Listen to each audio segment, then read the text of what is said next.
اور جن لوگوں کو یہ اللہ کے سوا پکارتے ہیں وہ کوئی چیز بھی تو نہیں بنا سکتے بلکہ وہ خود بنائے جاتے ہیں. وہ تو مردہ ہیں بے جان، ان کو تو یہ بھی معلوم نہیں کہ اٹھائے کب جائیں گے. لوگو تمہارا معبود تو ایک ہی معبود ہے، سو جو لوگ آخرت پر ایمان نہیں رکھتے ان کے دل انکار کر رہے ہیں اور وہ سرکش ہو رہے ہیں. اے ایمان والو، دگنا چوگنا سود نہ کھاؤ اور اللہ سے ڈرو تاکہ کامیاب ہو جاؤ، اور دوزخ کی آگ سے بچو جو کافروں کے لیے تیار کی گئی ہے، اور اللہ اور اس کے رسول کی اطاعت کرو تاکہ تم پر رحمت کی جائے. اور اپنے پروردگار کی بخشش اور اس بہشت کی طرف لپکو جس کا عرض آسمان اور زمین کے برابر ہے اور جو پرہیزگاروں کے لیے تیار کی گئی ہے. جب میدان کربلا میں حضرت امام حسین تلوار کو لہراتے ہوئے آئے تو آواز آ رہی تھی، یہ کون ذی وقار ہے، یہ کون شاہ سوار ہے، لباس ہے پھٹا ہوا، لخت لخت کٹا ہوا، تمام جسم نازنی چھدا ہوا کٹا ہوا، پھر بھی ہے ڈٹا ہوا، یہ نبی کا نور عین ہے، یہ بال یقین حسین ہے. اس پیاسے پر علی شیر خدا کو ناز ہے، اس نواسے پر محمد مصطفیٰ کو ناز ہے. اوروں نے بھی سجدہ کیا پر اس کا عجب انداز ہے، اس نے وہ سجدہ کیا جس پر خدا کو ناز ہے. اے حسین ابن علی تم پر سلام، نازش آل نبی تم پر سلام. مومنو، منہ بولے بیٹوں کو ان کے باپوں کے نام سے پکارا کرو کہ اللہ کے نزدیک یہی بات درست ہے. اگر تم کو ان کے باپوں کے نام معلوم نہ ہو تو دین میں وہ تمہارے بھائی اور دوست ہیں، اور جو بات غلطی سے ہو گئی ہو اس کا تم پر کچھ گناہ نہیں، لیکن جو قصد دلی سے کرو اس پر مواخذہ ہے، اور اللہ بخشنے والا ہے، مہربان ہے. سورج کی قسم اور اس کی دھوپ کی، اور چاند کی جب وہ اس کے پیچھے چلے، اور دن کی جب وہ اسے روشن کر دے، اور رات کی جب وہ اسے چھپا لے، اور آسمان کی اور اس ذات کی جس نے اسے بنایا، اور زمین کی اور اس ذات کی جس نے اسے پھیلایا، اور نفس انسانی کی اور اس کی جس نے اسے درست کر کے بنایا. پھر اس کو بدکاری سے بچنے اور پرہیزگار بننے کی سمجھ دی کہ جس نے اپنے نفس کو پاک رکھا وہ مراد کو پہنچا، اور جس نے اسے خاک میں ملایا وہ نامراد رہا. کہہ دو کہ موت جس سے تم بھاگتے ہو وہ تو تمہارے سامنے آ کر رہے گی، پھر تم پوشیدہ اور ظاہر کے جاننے والے مالک کی طرف لوٹائے جاؤ گے، پھر جو کچھ تم کرتے رہے ہو وہ سب تمہیں بتائے گا. کہ یہ نہ ہو کہ لوگ تمہیں پوچھے تم کون ہوتے ہو اور تمہیں بتانا پڑے کہ جناب ہم مسلمان ہوتے ہیں، ہم عاشق رسول ہوتے ہیں. فرمایا تمہیں بتانا نہ پڑے، کسی کو پوچھنا نہ پڑے. تمہاری وضاحت، تمہارا طرز زندگی، تمہارا انداز حیات، تمہارا طرز معاشرت اتنا خوبصورت ہو کہ تم دور سے آ رہے ہو، لوگ پہچان کے کہیں وہ دیکھو مصطفیٰ کا غلام آ رہا. نور آنکھوں میں تو چہروں پہ اجالے ہوں گے، مصطفیٰ والوں کے انداز نرالے. حضور نے فرمایا اللہ اس شخص کے چہرے کو تر و تازہ رکھے جس نے میرے سے کوئی حدیث سنی، پھر جیسے سنی اس کو ویسے آگے پہنچا دیا.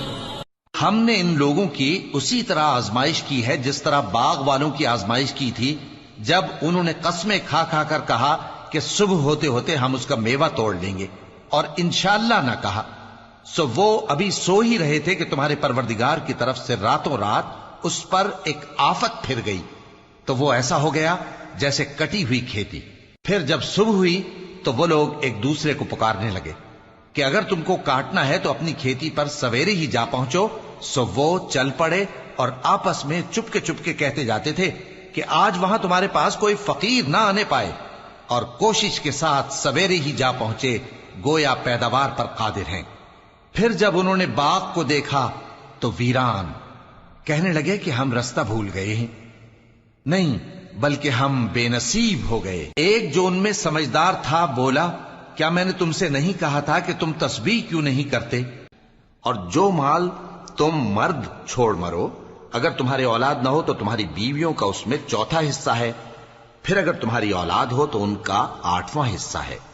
یہ حصے تمہاری وصیت کی تعمیل کے بعد جو تم نے کی ہو اور ادائے قرض کے بعد تقسیم کیے جائیں گے. اور اگر تم ایک عورت کو چھوڑ کر دوسری عورت کرنی چاہو اور پہلی عورت کو ڈھیر سا مال دے چکے ہو تو اس میں سے کچھ مت لینا، بھلا تم بہتان لگا کر اور کھلا گناہ کر کے اپنا مال اس سے واپس لوگے؟ اور تم دیا ہوا مال کیوں کر واپس لے سکتے ہو جبکہ تم ایک دوسرے کے ساتھ صحبت کر چکے ہو اور وہ تم سے پختہ عہد بھی لے چکی ہیں. جو لوگ پرہیزگار اور برے کاموں سے بے خبر اور ایماندار عورتوں پر بدکاری کی تہمت لگاتے ہیں ان پر دنیا اور آخرت دونوں میں لعنت ہے اور ان کو سخت عذاب ہوگا.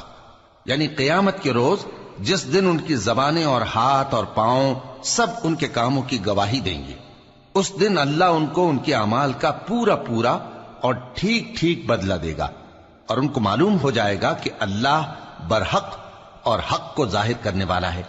مرد عورتوں پر حاکم ہے اس لیے کہ اللہ نے بعض کو بعض سے افضل بنایا ہے اور اس لیے بھی کہ مرد اپنا مال خرچ کرتے ہیں. تو جو نیک بیویاں ہیں وہ فرمانبردار ہوتی ہیں اور ان کے پیٹھ پیچھے اللہ کی حفاظت میں مال و آبرو کی خبرداری کرتی ہیں. اور جن عورتوں کی نسبت تمہیں معلوم ہو کہ سرکشی اور بدخوئی کرنے لگی ہیں تو پہلے ان کو زبانی سمجھاؤ، اگر نہ سمجھیں تو پھر ان کے ساتھ سونا ترک کر دو. اگر اس پر بھی باز نہ آئیں تو زد و کوب کرو. پھر اگر تمہارا کہنا مان لیں تو پھر ان کو ایذا دینے کا کوئی بہانہ مت ڈھونڈو. بے شک اللہ بہت اونچا ہے، بڑا ہے.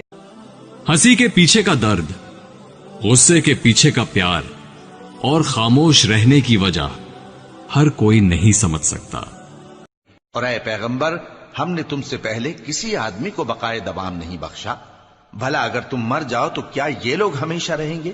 ہر شخص کو موت کا مزہ چکھنا ہے اور ہم تم لوگوں کو سختی اور آسودگی میں آزمائش کے طور پر مبتلا کرتے ہیں اور تم ہماری طرف ہی لوٹ کر آؤ گے. علماء کے مابین اختلاف ہے کہ مکہ المکرمہ افضل ہے یا مدینہ الرسول افضل ہے.